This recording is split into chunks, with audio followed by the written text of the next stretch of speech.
Assalamualaikum students, how are you all? I hope you all are fine. Today we are going to discuss our topic that is fiber optics.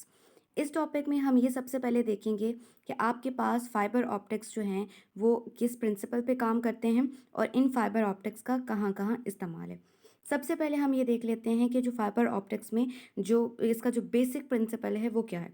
Fibre optics का basic principle ये है कि light rays जो है वो मतलब इसके तीन बेसिक प्रिंसिपल हैं जिसमें हमने लाइट की बेंडिंग देखनी है टू अनदर मीडियम देखनी है, वो सारा इसमें हम देखेंगे। सबसे पहले light ray can passes from denser to rare medium, it bends away from the normal to a interference.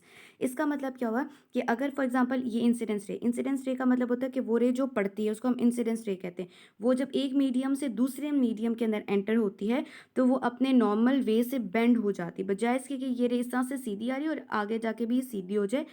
तो आपके पास क्या होती है कि जो रे होती है वो अपने नॉर्मल एंगल से क्या हो जाती है, बेंड हो जाती है। यानी कि जो इंसिडेंस रे जो पड़ती है और जो रिफ्लेक्ट हो जाती है उसको हम रिफ्लेक्टेड रे कहते हैं। यानी कि एक नॉर्मल जो आपके पास वे है उससे वो क्या हो जाती है, रिफ्लेक्ट हो जाती है।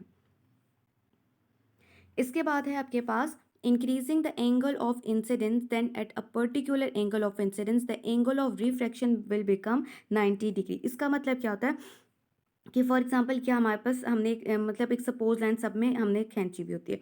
फॉर एग्जांपल अगर इंक्रीजिंग द एंगल यानी कि पहले एंगल आपके पास इतना इस तरह था, अब आपके पास एंगल थोड़ा सा चेंज आ रहा है। अब थोड़ा सा एंगल इस तरह से चेंज होता है जब ये सरफेस के ऊपर पड़ता है, तो बजाय इसके कि वो बेंड हो यानी कि इस एंगल से ये वाला एंगल तो ज़्यादा है, तो वो क्या होता है 90 डिग्री पर बेंड हो जाता है। इसके बाद है the angle of incidence is greater than QC, the ray does not reflect but it reflects into the same medium। देखें अब आपके पास क्या है कि ये एंगल छोटा था, ये उससे थोड़ा सा ज़्यादा था, अब ये एंगल उससे भी थोड़ा सा ज़्यादा है। अगर एंगल आपके पास ज़्यादा हो जाता है तो टोटल जो आपके पास लाइट बजाय इसके कि 90 डिग्री पे मूव करे या दूसरे मीडियम में एंटर हो जाए, आपके पास जो लाइट है वो उसी सेम मीडियम में नीचे की तरफ क्या हो जाती है, रिफ्लेक्ट हो जाती है।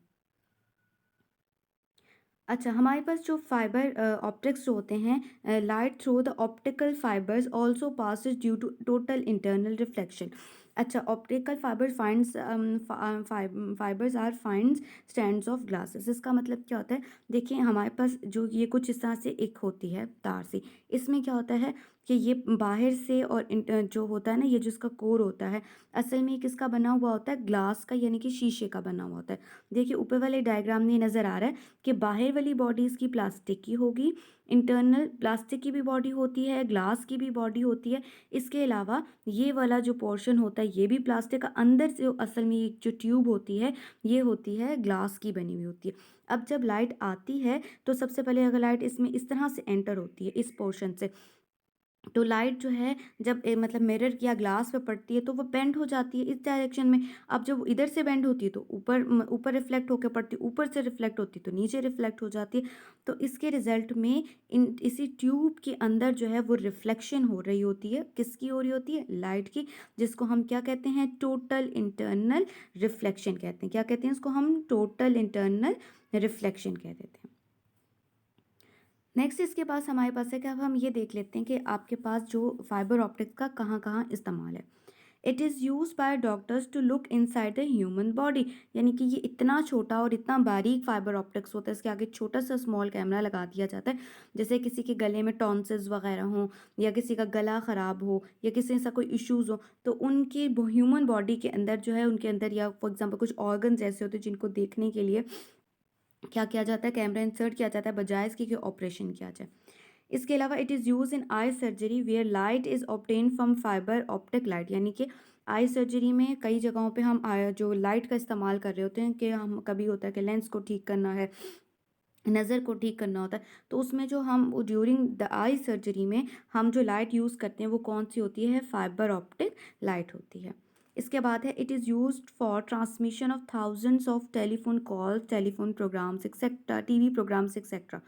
इसका मतलब क्या होता है कि आपके पास जो आपके पास फाइबर ऑप्टिक्स होते हैं, ये तो टेलीफोन कॉल्स, आपके पास पता है कि मोबाइल फ़ोन के अलावा जो टेलीफोन कॉल्स होती हैं या इवन कॉल्स भी होती हैं, मोबाइल कॉल्स, उनमें क्या होता है कि जो कॉल्स होती हैं वो मिलाई जाती हैं, टेलीफोन कॉल्स जो हैं वो मिलाई जाती हैं एक जगह से दूसरी जगह पे, वो किसके थ्रू मिलाई जाती हैं, फाइबर ऑप्टिक्स के। इसके अलावा आजकल के जो टीवी के जो प्रोग्राम्स आते हैं, जैसे हमारी केबल आ रही है, एक प्लेस से दूसरी प्लेस पे जो प्रोग्राम केबल्स आ रही थी, वो असल में किसके बनाए होते हैं, ऑप्टिक फाइबर्स के बनाए हुए होते हैं।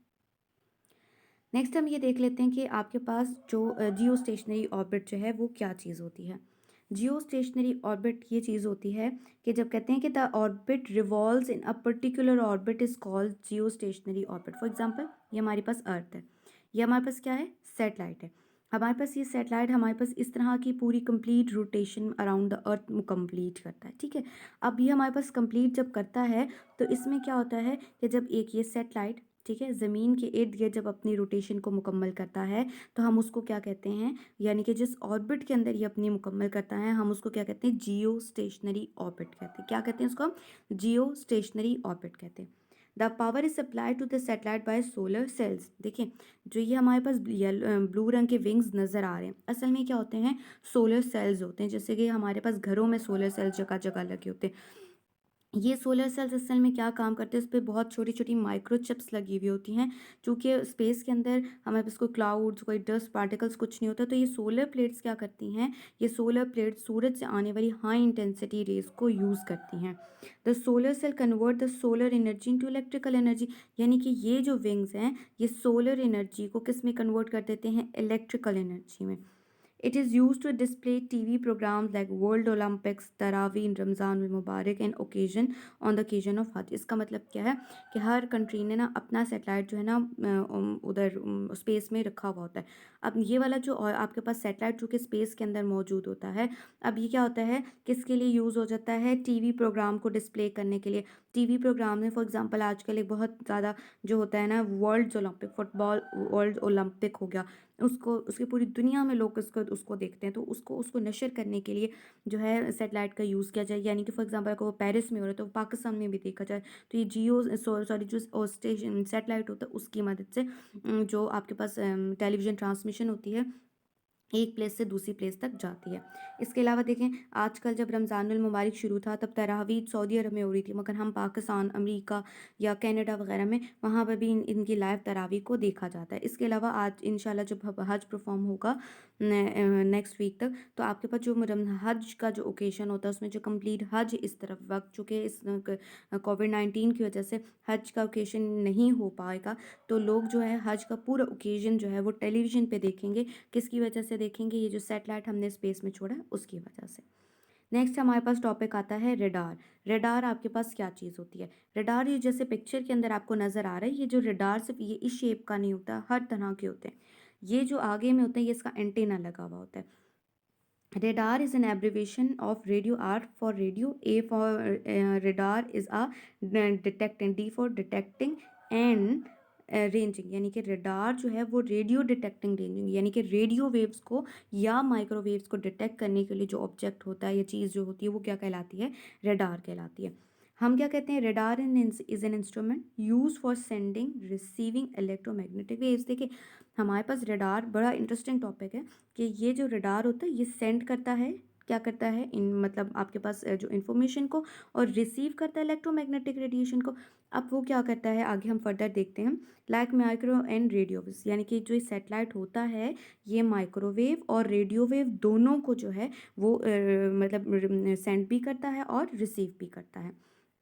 इसके अलावा electromagnetic wave travel with the speed of light, यानी कि इसका फ़ायदा ये होता है कि जो रेडियो वेव और जो माइक्रोवेव है ना, ये with speed of light move कर रहे होते हैं। अब वो स्पीड ऑफ लाइट मूव कर रहे होते हैं तो इसका मतलब क्या हुआ कि ये जो इन्फॉर्मेशन को with the speed of light जो है वो वन प्लेस से अदर प्लेस तक पहुँचाता है। सबसे पहले हम ये देखते हैं कि जो रडार जो होता है वो जो है उसका जो फंक्शन है वो किस तरह से होता है। अच्छा, उससे पहले हम ये देख लेते हैं दोबारा से रडार के बारे में। हमारे पास जो रडार होता है ना, इसमें क्या होता है कि जैसे कि हमारे पास आजकल ये क्या क्या कहते हैं, जो हमारे पास ट्रूप्स होते हैं, जंगें होती हैं, फॉर एग्ज़ाम्पल भारत का कोई जहाज़ पाकिस्तान के अंदर एंटर हो गया, तो हमें कैसे पता चलता है? With the help of radar होता है। अब आपके पास जो रडार होती है, वो सिर्फ़ ये नहीं इन्फॉर्मेशन है कौन सा जहाज़ को नहीं देखती, हर किस्म की जो इन्फॉर्मेशंस होती हैं, जो होती है वो उसको डिटेक्ट करते। इवन देखिए पाकिस्तान के अंदर जब उनका जहाज़ आया, वो इन्फॉर्मेशन को जो है मतलब वो जो आया फ़ौरन स्क्रीन के ऊपर रिकॉर्ड हो गया था। तो इसी तरह से पता चलता है कि कोई हमारी बॉर्डर्स की खिलाफ वर्जी करे तो फ़ौरन पता चल जाता है।